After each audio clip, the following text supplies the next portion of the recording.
నిషా రుద్ర వంక చూస్తూ అదేంటి మొన్న అతను నీ పిఏ అన్నావు, మరి ఇప్పుడేంటి భార్య అంటున్నావు అని గట్టిగా అడుగుతుంది. రుద్ర క్షీర అడ్జస్ట్ చేసుకున్న తాళి తీసి ఆమెకి చూపిస్తాడు. క్షీర కంగారుగా అతని వంక చూస్తుంది.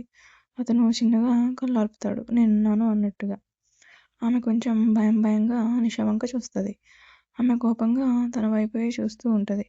రుద్ర క్షీరని ఇంకా దగ్గరగా లాక్కుని ఇంకా వెళ్ళు ఇక్కడి నుంచి అని అరుస్తాడు. ఆమె గుండెల్లో మంట రేగుతున్నట్టుగా ఉంది. ఆమెకి మీరిద్దరూ ఎలా కలిసి ఉంటారో నేను చూస్తా అని మనసులో అనుకుని బయటికి విసురుగా వెళ్ళిపోతుంది. క్షీర రుద్ర గారు ఆమె ఏం చేయదు కదా మనల్ని అని అడుగుతుంది క్షీర. దానికి అంత సీన్ లేదులే అని క్షీర ఫేస్ని అతని చేతుల్లోకి తీసుకొని, ఫస్ట్ నువ్వు భయపడడం ఆపే, అందరికీ భయపడాల్సిన అవసరం లేదు, నువ్వు ఏ తప్పు చేయనంత వరకు ఎవరి దగ్గర తల వంచుకు, సరేనా అని అంటాడు. అని అతన్ని అబ్బురంగా చూస్తూ అతన్ని గట్టిగా హత్తుకుంటుంది కళ్ళ నీళ్ళతో. రుద్ర కూడా ఆమె చుట్టూ చేతులు బిగిస్తాడు. రుద్ర గారు ప్లీజ్ మనం త్వరగా పెళ్లి చేసుకుందాం అని అంటది. రుద్రకి దూరం జరుగుతుంది. రుద్ర ఆమెని దగ్గరగా లాక్కుని ఆమె నడుము చుట్టూ చేసి ఆమె కళ్ళలోకి చూస్తాడు. రుద్ర గారు ప్లీజ్, నాకెందుకో ఏదో నెగిటివ్ వైబ్స్ వస్తున్నాయి, ప్లీజ్ అమ్మతో వచ్చి మాట్లాడండి అని అంటది కళ్ళ నీళ్ళతో. రుద్ర వెంటనే ఆమెని హత్తుకొని ఓకే రేపే వచ్చి మాట్లాడతా అని అంటాడు. దానికి ఆమె హ్యాపీగా ఇంకా అతన్ని గట్టిగా హత్తుకుంటుంది. శృతి రాజ్ స్టేషన్కి వెళ్ళిపోయాక కిందికి వచ్చింది. శోభా గారు ఆమె దగ్గరికి వెళ్ళి శృతి ఏమైందమ్మా అలా ఉన్నావు అని నిద్ర తాకి చేస్తారు. ఆంటీ నేను బాగానే ఉన్నా ఆంటీ, జస్ట్ నిద్ర వచ్చి పడుకున్నాను అంతే అని అంటది. రా నీకు బ్రేక్ఫాస్ట్ పెడతా అని ఆమెకి ప్లేట్లో పెట్టి ఇస్తారు.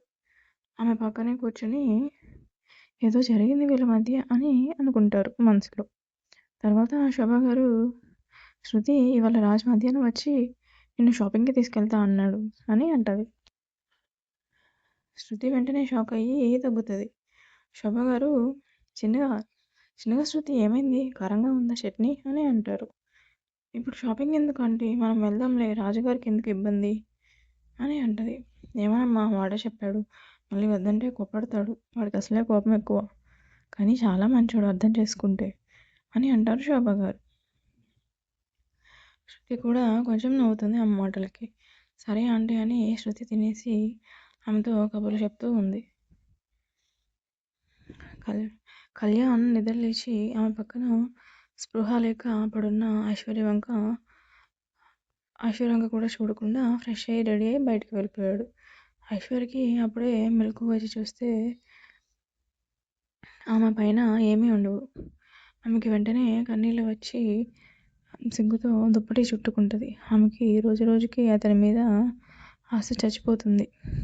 కానీ అతను మారకపోతాడా, కానీ అతను మారకపోగా ఇంకా రాక్షసంగా బిహేవ్ చేస్తున్నాడు అని అనుకుని ఆమె మెల్లగా లేచింది. ఆమెకి కళ్ళు తిరిగినట్టుగా అనిపించి మళ్ళీ బెడ్ పైన కూలబడి కొంచెం నీళ్లు తాగి మెల్లగా ఫ్రెష్ అవ్వడానికి వెళ్ళింది. ఆమె పైన షవర్ నీళ్ళు పడుతుంటే ఆమె ఒంటిపైన అతను చేసిన గాయాల కన్నా ఆమె మనసే ఎక్కువగా మండుతుంది. రాజ్ మధ్యాహ్నం ఇంటికి వచ్చి మామ్ శృతి ఎక్కడా అని అడుగుతాడు. తను రెడీ అవుతుంది నాన్న అని అంటారు. ఓకే మామ్, నేను డ్రెస్ చేంజ్ చేసుకుని వస్తాను అని తన రూమ్లోకి వెళ్తాడు.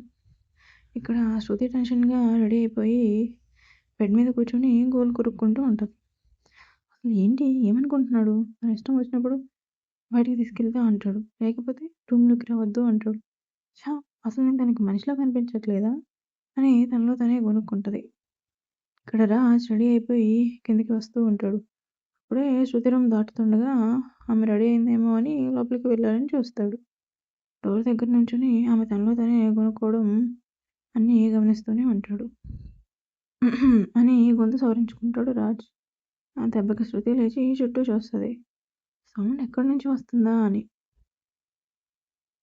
అబ్బా ఏంటిది, ఆ సైకిల్ లేకపోయినా అతని గొంతే అనిపిస్తుంది అని బయటికి అనేస్తుంది. రాజ్ ఆమె ఏమన్నదో వినిపించి మెల్లగా ఆమె దగ్గరికి రాజ్ అడుగులు చప్పుడు విని డోర్ వైపు చూస్తుంది. ఆమె వైపు కోపంగా చూసి ఇక వెళ్దామా అంటాడు. ఆమె మౌనంగా తల ఊపింది. రాజ్ కిందికి వెళ్తాడు. వెనకాలే శృతి కూడా వస్తుంది. కింద శోభా గారు వీళ్ళ కోసం వెయిట్ చేస్తూ ఉంటారు. శోభ గారు వాళ్ళు రావడం చూసి, దేవుడా! వీళ్ళిద్దరికీ త్వరగా ముడిపడేలా చేయవయ్యా అని మనసులో అనుకుంటారు. రాజ్ కిందకొచ్చి, ఓకే మామ్, ఇక మేము వెళ్తాం అని చెప్తాడు. జాగ్రత్త నాన్న అని శోభ గారు చెప్తారు. శృతి మాత్రం కంగారుగా శోభ గారి వైపు చూస్తుంది. శోభ గారు ఏం కాదన్నట్టుగా కళ్ళాపుతారు. శృతి మౌనంగా రాజ్ని ఫాలో అవుతూ వెళ్తుంది. రాజ్ కార్ దగ్గర ఆగి డోర్ తీస్తూ ఉంటాడు. శృతి అతన్ని ఫాలో అవుతూ అతను ఆగాడు అన్నది కూడా చూసుకోకుండా అతనికి వెళ్ళి గుద్దుకుంటుంది. ఆమె చెస్ట్ రాజు వైపుకు తగులుతుంది. రాజు ఒక్కసారిగా ఊపిరి బిగపడతాడు. అలా జరిగేసరికి డోర్ హ్యాండిల్ పైన అతని చెయ్యి బిగుసుకుంటుంది. శృతి ఒక్కసారిగా అలానే అతుక్కుపోయి ఉంటుంది. రాజ్కి ఆమె అతుక్కుపోయి అలానే ఉంటుంది. ఆమె ఆమె షాక్లోకి వెళ్ళిపోతుంది. వెంటనే తేరుకుని అతని నుంచి దూరం జరిగి అటువైపుకి తిరిగి చేతులు నలుపుకుంటూ ఉంటుంది టెన్షన్లో. రాజ్ శృతి వైపు తిరిగి చూసేసరికి ఆమె చిన్నపిల్లల అటువైపు తిరగడం చూసి అతనికి నవ్వొస్తుంది. వెంటనే రాజ్ కోపంగా, ఏయ్, కళ్ళు కనపడవా ఏంటి అని చాలా గట్టిగా అరిచి గెటిన్ అని గంభీరంగా చెప్పి తను డ్రైవింగ్ సీట్లోకి వెళ్ళి కూర్చుంటాడు. శృతి అప్పటికే కుళాయి తిప్పింది. మౌనంగా అతని పక్కన సీట్లోకి వెళ్ళి కూర్చుంటుంది, తల దించుకొని. తల ఎత్తితే ఆమె ఏడుస్తున్నట్టు తెలుస్తుంది అని. రాజ్ ఆమె వంక చూసి, ఏయ్, మెడేమైనా పట్టేసిందా ఏంటి, అలానే వంచావు, సరిగ్గా కూర్చో అని గట్టిగా అరిచేసరికి ఆమె చిన్నగా వెక్కిలి పెడుతూ ఏడుస్తూ ఉంటుంది. రాజు ఆమె ఏడుస్తుందని అర్థం చేసుకొని కోపంగా తన కార్ స్టీరింగ్ మీద గట్టిగా పనిచేస్తాడు. ఛా అనుకుని ఆమె ఆ సౌండ్కి ఇంకా ఎక్కువగా ఏడుస్తుంది. రాజ్ తన కోపాన్ని కంట్రోల్ చేసుకుని ఆమెని ఒక్కసారిగా అతని ఒడిలోకి తీసుకుంటాడు. ఏడ్చి ఫేస్ అంతా రెడ్గా అయిపోయింది. రాజ్కి ఒకసారిగా పాపం అనిపిస్తుంది.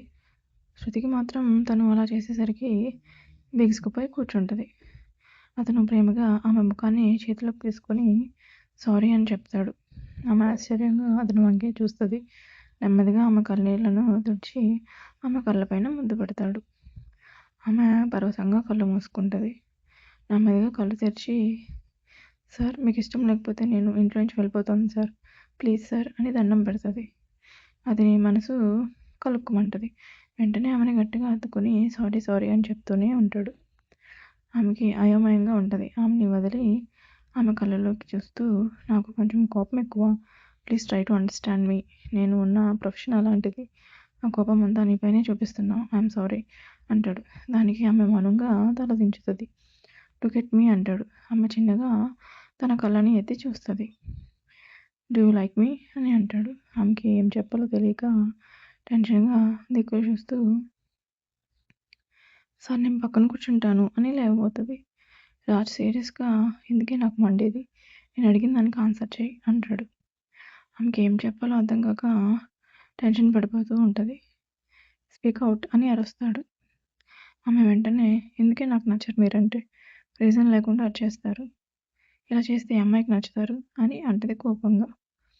పాపం ఆమెకి తెలియదు, ఆమె అన్నమాట రాజ్కి నేరుగా వెళ్ళి గుండెల్లో గుచ్చుకుంటుంది. అతను మౌనంగా ఆమెను పక్క సీట్లో కూర్చోబెట్టి డ్రైవ్ చేస్తూ ఉంటాడు. ఆమెకి అది తెలియక మౌనంగా విండో నుంచి బయటకు చూస్తూ ఉంటుంది. షాపింగ్ మాల్ రాగానే కార్ ఆపి పార్క్ చేసి ఆమెతో లోపలికి వెళ్తాడు. లోపలికి వెళ్ళి లేడీస్ సెక్షన్ దగ్గరకు వెళ్ళి ఆమెకి ఏం కావాలో అన్ని చూపించండి అని చెప్పి అతను పక్కకు వెళ్ళి కాల్ మాట్లాడుతూ ఉంటాడు. ఆమె మాత్రం అతన్నే గమనిస్తుంది. అతని ఫేస్ ఏ ఎక్స్ప్రెషన్ లేకుండా బాధగా ఉన్నట్టు అనిపించింది ఆమెకి. ఏమైంది ఇంతలో, ఇప్పటిదాకా బాగానే అరిచారు నా పైన అని కొన్ని పేర్స్ మాత్రమే బట్టలు తీసుకుని వాటికి ఆమె పే చేస్తుంది. రాజ్ కాల్ మాట్లాడేసి ఆమె దగ్గరకు వచ్చి పద అని అంటాడు. ఎందుకో అతని వాయిస్లో బాధ క్లియర్గా అర్థమవుతుంది. కానీ శృతి మాత్రం ఆమె అన్న మాట మాత్రం గుర్తు తెచ్చుకోదు. ఎందుకంటే ఆమె కోపంలో అనేసింది కాబట్టి. అందుకే మనం కోపంలో అనే మాటలు ఎదుటి వాళ్ళకి చాలా హర్టింగ్గా ఉంటాయి. కొంతమంది ఆలోచించకుండా అనేస్తారు. కనీసం వాళ్ళ కోపంలో ఏమన్నారో కూడా అర్థం కాదు. ఎందుకంటే వాళ్ళు ఆ మొమెంట్లో అనేస్తారు, ఇంకా తర్వాత గుర్తుండదు. సో అందుకే మనం కోపంగా ఉన్నప్పుడు కంట్రోల్లో ఉండి మాట్లాడాలంటే 1 to 10 మెంబర్స్ కౌంట్ చేయండి, అప్పుడు కొంచెం నార్మల్ అవుతారు. కోపంలో అనే మాటల వల్ల కొన్ని రిలేషన్సే బ్రేక్ అవుతాయి. ఒకవేళ అనేసిన వెంటనే రియలైజ్ అయ్యి సారీ చెప్పండి. మేబీ వాళ్ళు క్షమిస్తారేమో. రాజ్ ఆమెతో పాటే కార్ దగ్గరికి వెళ్ళి కార్ స్టార్ట్ చేస్తాడు. ఆమె మౌనంగా అతని వంక చూస్తుంది. అతను మాత్రం ఆమె వంక చూడకుండా డ్రైవ్ చేస్తూ ఉంటాడు. కానీ శృతికి బాధగా ఉంది అతను ఆమెని పట్టించుకోకపోయేసరికి.